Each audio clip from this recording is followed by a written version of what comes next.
Under-19 Asia cup की अगर बात करें तो परसों से टूर्नामेंट शुरू होने वाला है। 12 तारीख से अगर हम बात करें इसकी शेड्यूल वगैरह सारी ऑलरेडी हम आपके सामने अपडेट कर चुके हैं। आप हमारे एशिया फेसबुक पेज पे जाकर भी उसका पूरा शेड्यूल अपने पास डाउनलोड कर कर रख सकते हैं। और खैर चलिए, तो यहाँ पर 3 एशियाई टीम्स जैसे आप सबको पता ही है, यूएई, नेपाल और मलेशिया। यूएई मलेशिया जो है वो इंडिया पाकिस्तान के ग्रुप में है और नेपाल जो है वो बांग्लादेश, श्रीलंका और अफगानिस्तान के ग्रुप में मौजूद है। ऐसा नहीं है कि ये सब टीमें पहले इन सब टीमों से नहीं भिड़ी हैं। तो ओवरऑल अगर आप देखें कि क्या एक्सपेक्टेशन हम कर सकते हैं इन टीमों से इस बार के अंडर-19 एशिया कप में, यूएई इंडिया या पाकिस्तान में से किसी को मात दे पाएगा, या और अगर नेपाल की बात करें क्या वो अफगानिस्तान, बांग्लादेश और श्रीलंका को मात देने में कामयाब होंगे या फिर नहीं, क्या इन दोनों में से कोई सेमीफाइनल पहुंच पाएगा या फिर नहीं। अगर हम बात करें मलेशिया का, तो खैर पार्टिसिपेट कर ले वही बहुत है, डेफिनेटली अब वहां पर ज्यादा उम्मीद करना नहीं है। फिर भी ये दोनों टीमें एक बार कम से कम सेमीफाइनल पहुंच चुकी हैं, तो इसीलिए इनसे फिर भी हम उम्मीद कर सकते हैं। और नेपाल ने पिछली बार ही अफगानिस्तान को हराया था एशिया कप में। अगर हम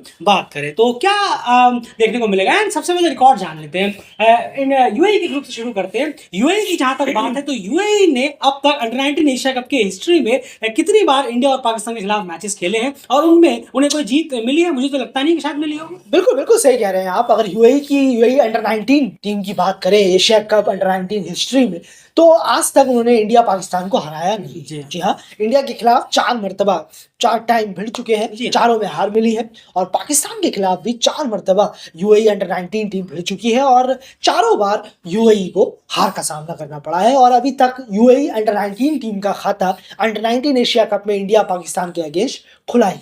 बिल्कुल सही कहा आपने, तो यानी क्लियरली बात है, आपको सीधी हिस्ट्री बनानी पड़ेगी अगर आपको यहाँ पर मैच जीतना है। अगर यूएई को नेक्स्ट राउंड में पहुंचना भी है तो डेफिनेटली उन्हें सीधी हिस्ट्री बनानी पड़ेगी, क्योंकि अभी तक उन्होंने इंडिया पाकिस्तान को अंडर-19 एशिया कप की पूरी हिस्ट्री में नहीं हराया है। दोनों से 4 बार भिड़ंत हो चुकी है, लेकिन अभी तक वो खाली हाथी यहाँ पर लौटे हैं। जबकि पिछली बार ही, जी हाँ, नहीं पिछली बार शायद उससे पहले वो तो लगभग फाइनल तक पहुंच गए थे। लेकिन देखना पड़ेगा इस बार, लेकिन इंडिया पाकिस्तान को मात देने में वो अभी भी कामयाब नहीं हुए हैं। चलिए, वही मलेशिया की जहां तक बात है तो एज ए पार्टिसिपेंट है वो बेहतर करने की कोशिश करे, खास करके बात करें यूएई को अगर वो मात देने की ट्राई करे। बहुत मुश्किल, आसान नहीं होगा, बहुत मुश्किल काम है, लेकिन थोड़ा बहुत चलिए, उनको 3 मैचेस यहाँ पर जरूर मिलेंगे। उसके बाद चलते हैं अब जरा दूसरे ग्रुप में, नेपाल की तरफ। नेपाल बांग्लादेश, श्रीलंका और अफगानिस्तान के खिलाफ क्या उनका सूरत हाल रहा है हेड टू हेड में, चलिए आपको बताते हैं। अंडर-19 एशिया कप में अभी तक नेपाल बांग्लादेश, श्रीलंका और अफगानिस्तान से कितनी बार भिड़ा है और उनको कितनी बार हराया नहीं हराया, इस पर अब जरा बात करते हैं। श्रीलंका के खिलाफ 4 मैचेस नेपाल ने अभी तक खेले हैं अंडर-19 एशिया कप में, उन्हें चारों में हार का सामना करना पड़ा है।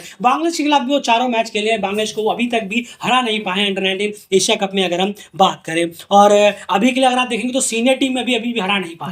2014 वर्ल्ड कप में भी वो बांग्लादेश से हारे थे, 2024 वर्ल्ड कप में भी वो हारे थे। तो खैर यहाँ पर अभी भी देखने को नहीं मिला है। जहां तक अंडर-19 एशिया कप की बात है, यहाँ पर श्रीलंका और बांग्लादेश को वो अभी भी हरा नहीं पाए, जबकि 4 बार उनके खिलाफ मैचेस खेल चुके हैं। अफगानिस्तान के खिलाफ उन्होंने 4 बार ऑलरेडी वहां पे भी खेल चुके हैं। 3 बार उन्हें हार का सामना करना पड़ा और 1 बार जीत पहली बार मिली जो पिछले एशिया कप में मिली थी। काफी क्लोज कॉन्टेस्ट जहां पर रहा था। तो अफगानिस्तान को वो ऑलरेडी हरा चुके हैं, लेकिन बांग्लादेश, श्रीलंका के खिलाफ अभी भी उन्हें जीत का इंतजार है। तो डेफिनेटली सीधी सी बात है कि अगर उन्हें नेक्स्ट सेमीफाइनल राउंड में पहुंचना है तो उन्हें बांग्लादेश और उनको भी हिस्ट्री क्रिएट करनी पड़ेगी। बांग्लादेश और श्रीलंका में से किसी एक को तो हराना पड़ेगा और साथ में अफगानिस्तान को भी हराना पड़ेगा, या फिर कम से कम 2 मैच तो नेपाल को जीतने ही पड़ेंगे अगले राउंड में क्वालिफाई करने के लिए, यानी सेमीफाइनल में पहुंचने के लिए। आसान बिल्कुल भी नहीं होगा, क्योंकि बांग्लादेश की अंडर-19 टीम जो है वो अंडर-19 लेवल पर काफी जो है वर्ल्ड कप जीती हुई है। तो ये सबसे इंपॉर्टेंट है कि अंडर-19 लेवल पर टीम काफी स्ट्रांग है। अफगानिस्तान से इस बार पार पाते हैं या फिर नहीं, ये देखने वाली बात होगी। और श्रीलंका के खिलाफ भी मामला आसान नहीं होगा, तो देखना पड़ेगा कि परफॉर्मेंस टॉप नॉच होगी। प्रिपरेशन कैसी हुई है नहीं हुई है, इतनी खास तो हुई नहीं है, लेकिन देखिए क्या करते हैं यूएई और नेपाल में। अगर जो भी कुछ होगा सब अपडेट्स आपके सामने हम लाएंगे, मैचेस के एनालिसिस भी आपके सामने प्रेजेंट करेंगे। आपको क्या लगता है कि 2 सवाल है सीधे सीधे, क्या कोई यूएई और नेपाल में से कोई भी टीम किसी फुल मेंबर को मात देने में कामयाब होगी इस अंडर-19 एशिया कप में, हाँ या ना? पहले वो आंसर दीजिए। और उसके बाद क्या आपको लगता है कि दोनों में से कोई एक टीम सेमीफाइनल पहुंचने में कामयाब होगी या फिर नहीं? फिलहाल इस वीडियो में इतना ही, बने रहिए।